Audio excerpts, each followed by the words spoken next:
As daar nou een ding is wat die grysheid van die jare vir my oor die mensdom geleer het, dan is dit, ons breek maklik.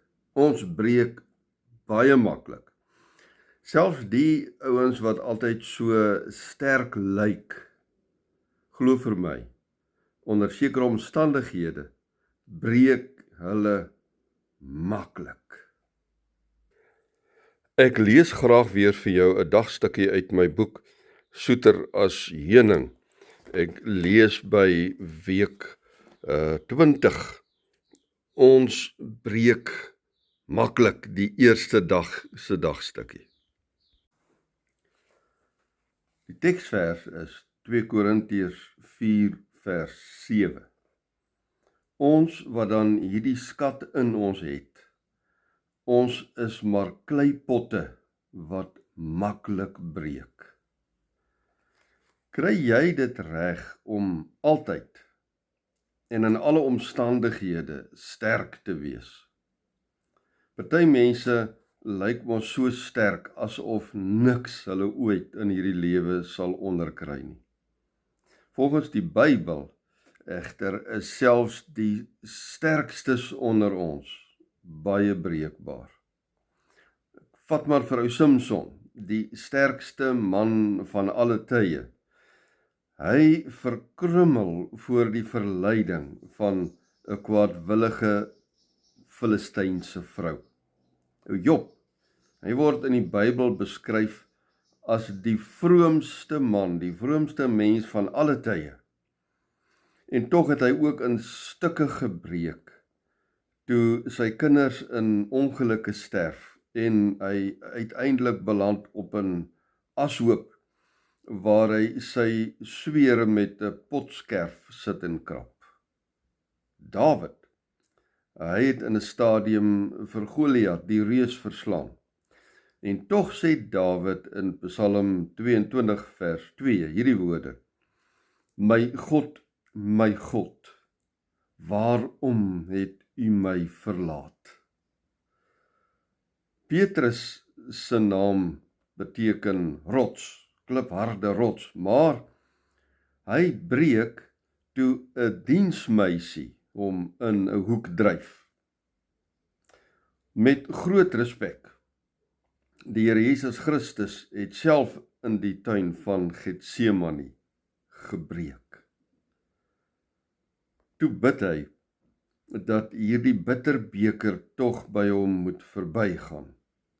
En aan die kruis bid hy dieselfde woorde wat Dawid gesê het: My God, waarom het U my verlaat? Is jy sterker as die helde van die Bybel waarvan ons sopas gelees het wat gebreek het? Of moet jy erken jy het ook al gebreek? Selfs al het jy nog net gevoel jy is baie naby aan breekpunt, dan is dit nog glad nie 'n teken van swak geloof nie. Nee, die Bybel sê juis ons almal is breekbaar. Paulus skrywe in 2 Korintiërs 4 vers 6 dat die Here God 'n lig in ons harte laat skyn, om ons te verlig met die kennis van die heerlikheid van die Here Jesus Christus. Ons wat dan hierdie skat in ons het, skryf Paulus, ons is maar kleipotte wat vreeslik maklik breek.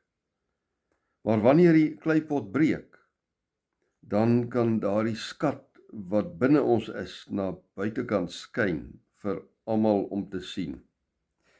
Jy hoef dus nie eens te probeer om sterk te wees in moeilike tye en om dan jou heerlike lig te laat skyn nie. God weet jy breek maklik, en daarom is hy self die lig wat van binne af soos 'n getuienis na ander sal skyn wanneer jy die dag dan breek. In my dagstukkie en Bybelstudieboek Soeter as heuning kan jy dan verder oor hierdie tema gaan oplees vir nog 4 dae na hierdie dagstukkie, kan jy gaan Bybelstudie doen oor hierdie tema van ons breek maklik. Die vraag, is 'n gebreekte kleipot dan waardeloos? As jy dan die dag gebreek het, verloor jy dan nou jou waarde as mens, as kind van die Here? Daar's weer 'n kort stukkie, plus dan Bybelstudie wat jy verder kan doen. By dag 4 vra ek, kan 'n kleipot weer heel gemaak word? Het jy al so erg gebreek in hierdie lewe dat jy voel, jy gaan nooit weer herstel nie, jy gaan nooit weer gesond word nie? Dan is daar ook vir jou hier so 'n kort dagstukkie daaroor wat uitbrei op daardie vraag. Byvoorbeeld staan daar, een rede hoekom sommige van ons se oop wonde sukkel om te genees, is omdat ons geneig is om gedurig aan die wonde te krap, of ons krap die rowe te gou weer af.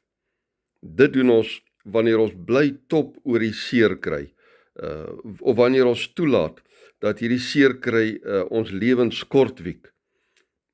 Ons kleipotte, sê ek hier, moet van binnekant af genees, totdat daar nog net littekens sigbaar is. Een van die Bybelstudie daar sluit dan ook af met 'n gebed. Jy kan hierdie gebed bid, lees en jy kan self dan ook vir jou in jou eie woorde nog 'n reël of 2 byskryf, om die gebed dan ook vir jou persoonlik te maak. Maar kom ons sluit af met die gebed vir vandag.